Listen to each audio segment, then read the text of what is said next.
तो हम लोग समझ गए इलेक्ट्रिक डाइपोल मोमेंट क्या होता है, product of either charge and separation between them. और ये एक वेक्टर क्वांटिटी है, it is a vector quantity, तो इसका डायरेक्शन जरूर होगा। तो आप लोग याद रखोगे direction of dipole moment is from negative charge to positive charge. Suppose minus Q charge है और प्लस क्यू चार्ज है, तो डायरेक्शन डाइपोल मोमेंट का माइनस क्यू से प्लस क्यू की तरफ होगा। ओके, एक एग्जाम्पल के थ्रू हम लोग इसे समझते हैं अच्छे से। सपोज वाटर मॉलिक्यूल है H2O। H2O में एक ऑक्सीजन है, दो हाइड्रोजन है। तो आपको H2O का डायग्राम पता होगा, O ऊपर होता है और H ऐसे सेपरेट होता है ट्रायंगुलर फॉर्म में, नेगेटिव नेगेटिव पॉजिटिव। तो कितना डाइपोल बना, एक नेगेटिव और एक पॉजिटिव को आप मिलाओ, एक नेगेटिव और एक पॉजिटिव को आप मिलाओ, तो यहां दो डाइपोल है, एक डाइपोल ये हुआ और एक डाइपोल ये हुआ। डाइपोल में मोमेंट किधर होगा, नेगेटिव चार्ज से पॉजिटिव चार्ज की तरफ, नेगेटिव चार्ज से पॉजिटिव चार्ज की तरफ। तो एक डाइपोल मोमेंट इस साइड है, एक डाइपोल मोमेंट इस साइड है। आपको केमिस्ट्री में पता होगा कि दोनों के बीच का एंगल कितना डिग्री होता है, तो 108 डिग्री, अप्रॉक्स 108 डिग्री। तो ये एक डाइपोल मोमेंट हुआ और ये एक डाइपोल मोमेंट हुआ, दोनों के बीच का एंगल कितना है, 108 डिग्री। So both are vector quantity, dipole moment is a vector quantity.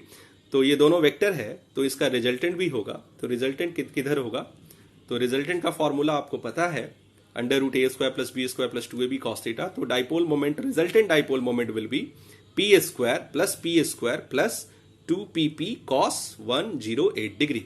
और जो भी इसका रिजल्ट आएगा वो इसका फाइनल आंसर होगा। ठीक है, तो आप डाइपोल मोमेंट आप समझ रहे हो। तो वाटर मॉलिक्यूल में कितना डाइपोल्स होता है, तो वाटर के एक मॉलिक्यूल में 2 डाइपोल होता है। तो आपको रिजल्टेंट डाइपोल निकालना है, तो रिजल्टेंट डाइपोल मोमेंट का फॉर्मूला इस तरह से वेक्टर रूल से आप सॉल्व करोगे। ओके, अब आगे बढ़ते हैं हम लोग। अब हम लोग डाइपोल समझ गए, तो डाइपोल समझ गए, डाइपोल मोमेंट समझ गए। तो अब हम लोग electric field due to dipole समझने की कोशिश करते हैं। Electric field due to dipole कैसे समझा जाएगा, electric field due to dipole. तो हम लोग सबसे पहले field at axial point of the dipole, यानी हम लोग जो फील्ड निकालने जा रहे हैं वो डाइपोल के एक्सियल लाइन पे निकालने जा रहे हैं। तो इसको अच्छे से समझ लेते हैं हम लोग। सपोज हमारे पास एक माइनस क्यू चार्ज और एक प्लस क्यू चार्ज है, तो ये डाइपोल हो गया। माइनस क्यू ए पॉइंट पे रखा हुआ है, प्लस क्यू बी पॉइंट पे रखा हुआ है, और आपको सेंटर ऑफ डाइपोल ओ दिख रहा है। डाइपोल के सेंटर से फर्स्ट चार्ज माइनस क्यू का डिस्टेंस एल है, सेकेंड चार्ज का भी डिस्टेंस सेंटर से एल है, और एक्सियल लाइन हमने ड्रॉ किया, ये एक एक्सियल लाइन हो गया। एक्सियल लाइन पे एक पी पॉइंट हमने इंडिकेट किया। इस पी पॉइंट पे हमें इलेक्ट्रिक फील्ड निकालना है। We have to find electric field at P point पे हमें इलेक्ट्रिक फील्ड निकालना है। तो इस पी पॉइंट पे इलेक्ट्रिक फील्ड निकालने के लिए हम लोग क्या देखेंगे कि हमारे पास दो चार्ज है, एक माइनस क्यू चार्ज और एक प्लस क्यू चार्ज है। तो प्लस क्यू चार्ज क्या करता है, डाइवर्जिंग फील्ड देगा या कन्वर्जिंग, तो डाइवर्जिंग देगा। तो क्या ये प्लस क्यू इसे इस तरफ फील्ड देगा या इस तरफ फील्ड देगा, तो इस तरफ, ये हुआ diverging field. This field is by charge plus Q. तो बी पॉइंट पे प्लस क्यू चार्ज रखा हुआ था, तो हम लोग इसे डिनोट कर सकते हैं electric field due to B. Means positive charge इस पॉइंट को क्या करेगा, रिपेल करेगा। ठीक है, अब नेगेटिव चार्ज की बारी है, माइनस क्यू इस पॉइंट को क्या करेगा, कन्वर्ज करेगा, अपनी तरफ खींचेगा, इस तरफ। तो this is the electric field by A. तो दो फील्ड यहां पे आया, क्योंकि चार्ज दो है, एक प्लस क्यू और एक माइनस क्यू। तो प्लस क्यू इस पॉइंट को डाइवर्ज किया, यानी प्लस क्यू के कारण इलेक्ट्रिक फील्ड ईबी माना हमने, और माइनस क्यू इस पॉइंट को अट्रैक्ट किया, तो माइनस क्यू के कारण इलेक्ट्रिक फील्ड हमने ई ए माना, क्योंकि ये ए पॉइंट पे है और ये बी पॉइंट पे है। अब ये दो फील्ड हमारे पास आया इन दोनों चार्ज के कारण, और इस दोनों के बीच का एंगल कितना हो गया, तो ये 180 डिग्री हुआ। तो आप लोग जानते हो कि दो अपोजिट वेक्टर एक दूसरे को सब्सट्रैक्ट करता है, और रिजल्टेंट कितना होगा, तो resultant electric field is equal to EB minus E A. EB पहले मैंने क्यों लिया, ई ए बाद में क्यों लिया, ईबी इसलिए लिया क्योंकि बी चार्ज से इस पॉइंट का डिस्टेंस कम है। तो बी चार्ज से इस पॉइंट का डिस्टेंस कम है, तो डिस्टेंस कम होगा तो इलेक्ट्रिक फील्ड का स्ट्रेंथ ज्यादा होगा, मैग्नीट्यूड ज्यादा होगा। Means EB is greater then E A, so that EB में से ई ए माइनस होगा, न कि ई ए में से ईबी माइनस होगा। तो ईबी से ई ए हम लोग माइनस किए, और आपको इलेक्ट्रिक फील्ड का फॉर्मूला पता है, KQ/R²। तो ये चार्ज है, इस चार्ज के कारण इस पॉइंट पे इलेक्ट्रिक फील्ड का वैल्यू कितना होगा, तो के क्यू बाई आर, आर कहां से कहां का डिस्टेंस लेंगे हम लोग, तो प्लस क्यू से इस पॉइंट का डिस्टेंस कितना है, तो बीपी, बीपी इसका डिस्टेंस है, तो BP square, K Q by BP square minus, अब इलेक्ट्रिक फील्ड ए का, तो ए का भी होगा के क्यू बाई आर स्क्वायर, तो के क्यू बाई आर, आर कहां से कहां तक का डिस्टेंस, तो ए से लेकर पी तक का डिस्टेंस, तो एपी स्क्वायर। अब हम लोग देखिए यहां पे कि सेंटर से लेकर इस पॉइंट का डिस्टेंस हमने कितना माना है, एज्यूम किया है R. We have two charges minus Q and plus Q, they are separated at 2l distance, but the distance of point P where we have to find the electric field, it is situated at a distance r from the center of the dipole, so that bp is the distance of the point from plus q and ap is the distance of the point from minus q. तो kq by bp square और एक हो गया kq by ap square. जब भी आप electric field लोगे तो चार्ज को ना तो प्लस q लिखेंगे ना माइनस q, हम लोग kq बाई आर स्क्वायर लिखेंगे, यहां भी kq बाई आर स्क्वायर लिखेंगे और इसको हम लोग अब सब्सट्रैक्ट करेंगे। सब्सट्रैक्ट करेंगे तो हमारे पास के क्यू कॉमन आएगा, के क्यू को हमने कॉमन ले लिया, तो अब क्या बच रहा है 1 बाई आर माइनस एल। देखिए बी से पी तक का डिस्टेंस कैसे निकालोगे, तो ओ से पी तक का डिस्टेंस आर है और ओ से बी तक का डिस्टेंस एल है, तो यहां से यहां बचा हुआ डिस्टेंस कितना हो गया, तो आर में से आप एल घटा दो तो बी से पी तक का डिस्टेंस हो जाएगा, तो बी से पी तक का डिस्टेंस हो गया आर माइनस एल, अब बीपी स्क्वायर है तो R minus L the whole square. Similarly A से पी तक का डिस्टेंस कितना होगा, तो ओ से पी है आर, ओ से पी तक का डिस्टेंस है आपके पास आर, तो ए से पी तक का डिस्टेंस हो जाएगा एल प्लस आर या आर प्लस एल, तो हम लोग यहां R plus L the, AP का डिस्टेंस कितना लिखा हमने, R plus L the whole square. अब के क्यू को हमने कॉमन ले लिया, के क्यू को कॉमन ले लिए तो यहां बचा 1 by R minus L the whole square minus 1 by R plus L the whole square. K Q को हम लोग कॉमन रख के बाहर निकाल दिया और एलसीएम हम लोग लेंगे इसको, तो ये हो गया ए प्लस बी और ये ए माइनस बी, तो ए स्क्वायर माइनस बी स्क्वायर, और ये 2 बार है, ए प्लस बी भी 2 बार है और ए माइनस बी भी 2 बार है, means R plus L the whole square और R minus L the whole square, तो ये एलसीएम लेकर कुछ इस प्रकार आएगा R square minus L square the whole square. तो आपको पता है कि क्रॉस यहां से आर प्लस एल स्क्वायर यहां पहुंच जाएगा और आर माइनस एल स्क्वायर यहां आ जाएगा, तो हमने इसी को लिखा है आर प्लस एल स्क्वायर यहां पे आ गया और आर माइनस एल स्क्वायर यहां आ गया। अब A plus B the whole square के टर्म में आप इसे रिजॉल्व करो, R square plus L square plus 2rl, माइनस पहले है तो यहां सारा साइन अपोजिट हो जाएगा, R square minus L square plus 2rl और नीचे है R square minus L square the whole square, तो R square L square cancel out हो गया, 2rl कितना हो गया 4rl हो गया, तो ये हो गया K Q into 4rl by R square minus L square the whole square.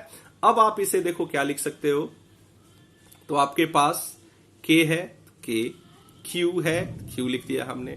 अब 4rl को हम लोग थोड़ा सा इलेबोरेट करेंगे, 4l को आप 2l इंटू 2 भी लिख सकते हो, kq तो है ही, 4rl को हम लोग 2l इंटू 2r लिख सकते हैं। आप देखो 2 इंटू 2 4rl, 4rl हुआ, तो 4rl को हमने कैसे लिख दिया, 4l को हमने लिखा 2l और एक 2 बच गया तो 2 इंटू r।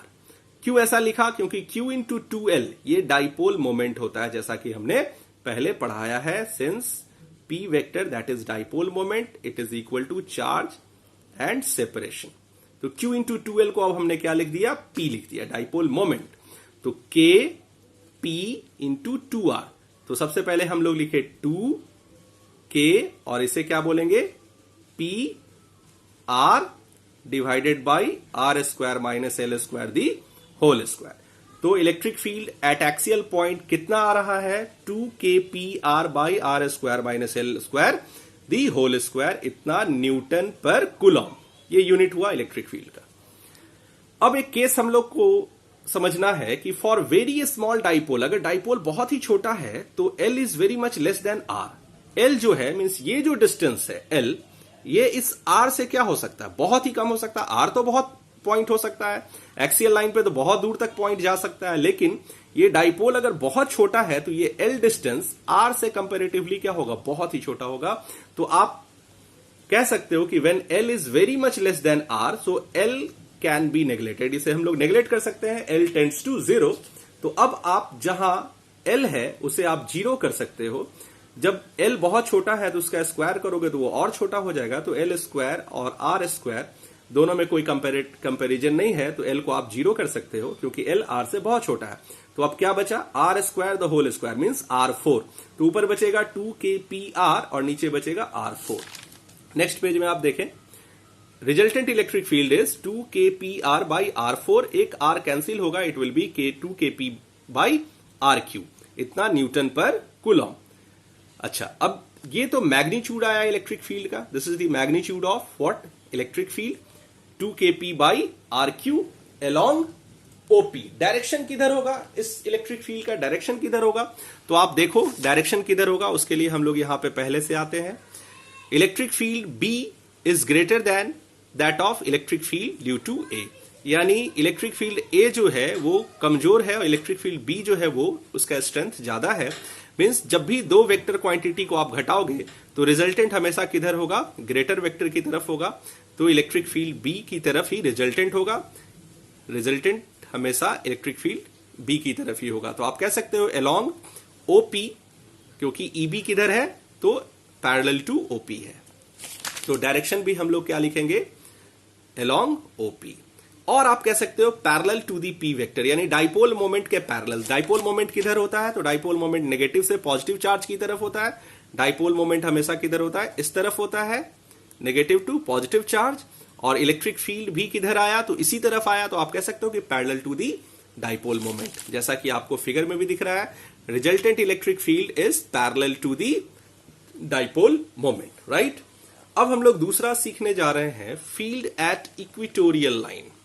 इक्वेटोरियल लाइन आपको पहले मैंने बताया है कि जो परपेंडिकुलर बाइसेक्टर होता है उसे ही हम लोग इक्वेटोरियल लाइन कहते हैं। तो फील्ड इक्वेटोरियल लाइन पे देखने के लिए हम लोग फिर से दो चार्ज लिए, -q और +q, और परपेंडिकुलर बाइसेक्टर हमने लिया, वहां पे कोई एक P पॉइंट हमने ले लिया जो कि कितने डिस्टेंस पे है, तो सेंटर ऑफ डाइपोल से r डिस्टेंस पे है। डाइपोल के सेंटर से चार्ज का डिस्टेंस हम लोग जैसा मानते आ रहे हैं L, वैसे ही डाइपोल के सेंटर से प्लस चार्ज का भी डिस्टेंस हमने L लिया। अब इस पॉइंट पे इलेक्ट्रिक फील्ड निकालना है, तो माइनस चार्ज इस पॉइंट को कन्वर्ज करेगा अपनी तरफ। तो this is the electric field by A, ठीक है। और प्लस चार्ज इस पॉइंट को डाइवर्ज करेगा इस तरफ। This is the electric field by B। This is the electric field by B। अब आप कह सकते हो कि इलेक्ट्रिक फील्ड चाहे A का हो चाहे B का हो, दोनों इलेक्ट्रिक फील्ड सेम ही होगा। क्यों सेम होगा, क्योंकि यहां से यहां तक का डिस्टेंस कितना होगा, तो ये R है आप देखें और ये L है, तो ये डिस्टेंस होगा √r² प्लस L²। सिमिलरली ये भी डिस्टेंस हो जाएगा √r² प्लस L², ठीक है। तो आप कह सकते हो कि इलेक्ट्रिक फील्ड का फॉर्मूला क्या होता है, तो इलेक्ट्रिक फील्ड का फॉर्मूला होता है KQ बाई R²। तो KQ by √r² plus L² the whole square, √r² plus L² the whole square, ठीक है। अब आपको जो इलेक्ट्रिक फील्ड आएगा वो हो जाएगा KQ by R² plus L²। Root हट जाएगा क्योंकि रूट का स्क्वायर करोगे तो रूट कैंसिल आउट हो जाएगा, ठीक है। तो इलेक्ट्रिक फील्ड हो गया KQ by R² plus L², okay. तो A से P तक का डिस्टेंस हो गया √r² प्लस L²।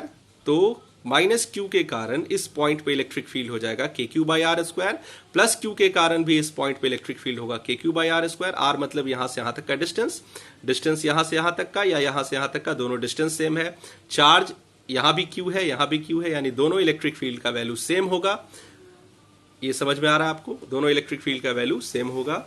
अब आप कह सकते हो resultant electric field is equal to, तो रिजल्टेंट इलेक्ट्रिक फील्ड समझने से पहले इस एंगल को अगर हम थीटा मानते हैं तो ये भी एंगल कितना होगा, थीटा, क्योंकि ये ट्रायंगल आपको कैसा है, आइसोसेलेस ट्रायंगल है। ये साइड और ये साइड इक्वल है, तो दोनों के सामने का एंगल भी इक्वल होगा। अब हम लोग इसको एक लाइन ऐसे ड्रॉ करते हैं, ये अगर थीटा एंगल है तो क्रॉसपॉन्डिंग एंगल ये भी थीटा होगा, और ये थीटा एंगल है तो ये अल्टरनेट एंगल ये भी थीटा होगा। यानी इन दोनों फील्ड के बीच का एंगल अगर टोटल कहा जाए तो ये 2 थीटा हो जाएगा। तो ये 2 थीटा जब एंगल हो जाएगा तो रिजल्टेंट इलेक्ट्रिक फील्ड कितना होगा, एक पहला इलेक्ट्रिक फील्ड EB, दूसरा इलेक्ट्रिक फील्ड EA, बट दोनों का मैग्नीट्यूड सेम है तो आप उसको E से ही डिनोट कर सकते हो। तो रिजल्टेंट इलेक्ट्रिक फील्ड जैसा कि फॉर्मूला वेक्टर का होता है, resultant electric field is equal to √E² plus E² plus 2EE cos 2 theta, क्योंकि दोनों फील्ड के बीच का एंगल कितना है, तो 2 थीटा है।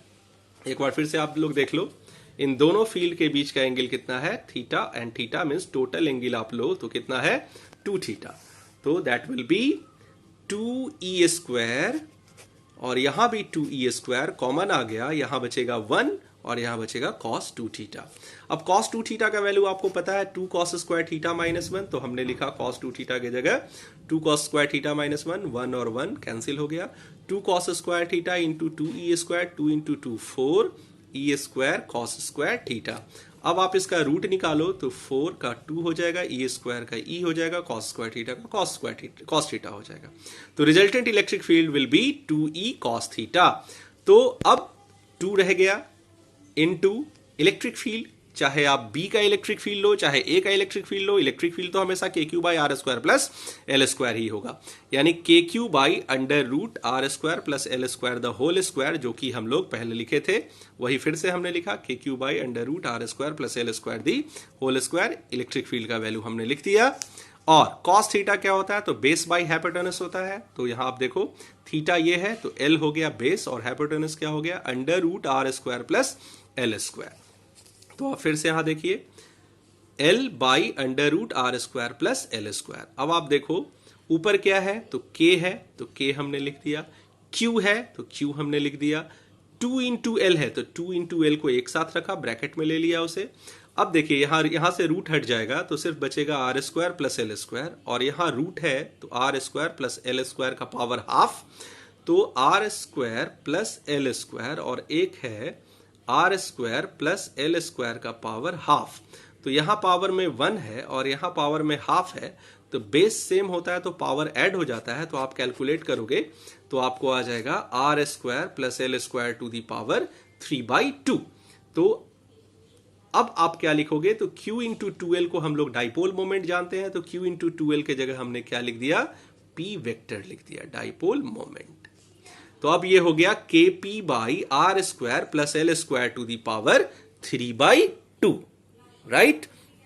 तो अब हम लोग नेक्स्ट पेज में क्या देखते हैं कि resultant electric field will be KP/R² plus L² to the power 3/2 newton पर कूलम। अब इसका डायरेक्शन किधर होगा, तो आप डायरेक्शन देखो, तो रिजल्टेंट का डायरेक्शन किधर, किस ओर आ रहा है, तो इस दोनों वेक्टर के बीच में, इस दोनों वेक्टर के बीच में, क्योंकि दोनों का मैग्नीट्यूड सेम है तो रिजल्टेंट इन दोनों के बीच में होगा। तो this is the resultant electric field. तो रिजल्टेंट इलेक्ट्रिक फील्ड इस तरफ है, यानी डाइपोल मोमेंट माइनस से प्लस Q की तरफ होता है, इस तरफ होता है डाइपोल मोमेंट, और ये अपोजिट आ रहा है तो आप कह सकते हो anti parallel to dipole moment. तो यहां हमने वही लिखा है anti parallel to P vector, या parallel to OA। Parallel to OA कहने का मतलब O से A इस तरफ हुआ तो ये पैरेलल टू OA है। ज्यादा बेटर है आप ये लिखो कि डाइपोल मोमेंट इस साइड होता है तो ये अपोजिट साइड आ रहा है, it means anti parallel to P vector. तो मैग्नीट्यूड कितना आया, तो मैग्नीट्यूड इतना हो गया KP/R² plus L² to the power 3/2, और डायरेक्शन हो गया anti parallel to P vector. Okay, अब हम लोग फिर से एक केस लेते हैं कि suppose we are having dipole, very small dipole, so L is less than R, जैसा कि मैंने एक्सियल लाइन वाले में लिया था, तो L टेंड्स टू 0 फिर हम लोग लिख सकते हैं, यानी कंपैरेटिवली L जो है R से छोटा है, तो L को आप 0 कर दोगे तो R² to the power 3/2, 2 cut जाएगा तो RQ हो जाएगा, L तो 0 ही हो गया, तो KP/RQ we get the resultant electric field that is equal to KP/RQ newton पर coulomb anti parallel to P vector. Okay, तो एक स्पेशल केस हमने लिया जब डाइपोल बहुत ही छोटा है, तो कितना आया KP/RQ। ओके, अब हम लोग इसको फाइनली क्या कंक्लूजन हमारे पास आता है, तो इलेक्ट्रिक फील्ड एक्सियल लाइन पे होता है 2 KP/RQ, that is along P यानी डाइपोल मोमेंट की तरफ, और इक्वेटोरियल लाइन पे आता है KP/RQ, और ये किधर आता है, तो अपोजिट टू P वेक्टर यानी anti parallel to the dipole moment और ये आता है parallel to the dipole moment. यानी एक्सियल लाइन और इक्वेटोरियल लाइन पे हमने इलेक्ट्रिक फील्ड चेक किया और दोनों के डायरेक्शन में क्या डिफरेंस आया, तो ये अलोंग पी आया और ये अपोजिट टू दी पी आया। मींस दोनों के एंगल में क्या डिफरेंस आया, तो एंगल में 180 डिग्री का डिफरेंस आया। और एक्सियल लाइन और इक्वेटोरियल लाइन के इलेक्ट्रिक फील्ड के मैग्नीट्यूड में क्या डिफरेंस आया, तो आप ध्यान से देखो ये 2kp/r³ है और ये kp/r³ है, तो डिफरेंस आपको हाफ हो रहा है। यानी यहां डबल है और ये आधा है, 2kp/r³ और ये kp/r³, तो क्या हो जा रहा है, हाफ हो जा रहा है। तो एंगल डिफरेंस 180 डिग्री का है और मैग्नीट्यूड डिफरेंस हाफ हो जा रहा है। तो आज आप लोग सीखे कि electric field due to a dipole at axial line और इक्वेटोरियल लाइन, और ये बहुत ही इंपॉर्टेंट क्वेश्चन है, दोनों में से कोई एक क्वेश्चन हर साल पूछता है, इसलिए आप लोग इसे ध्यान से फिर से बार बार समझें। Thank you.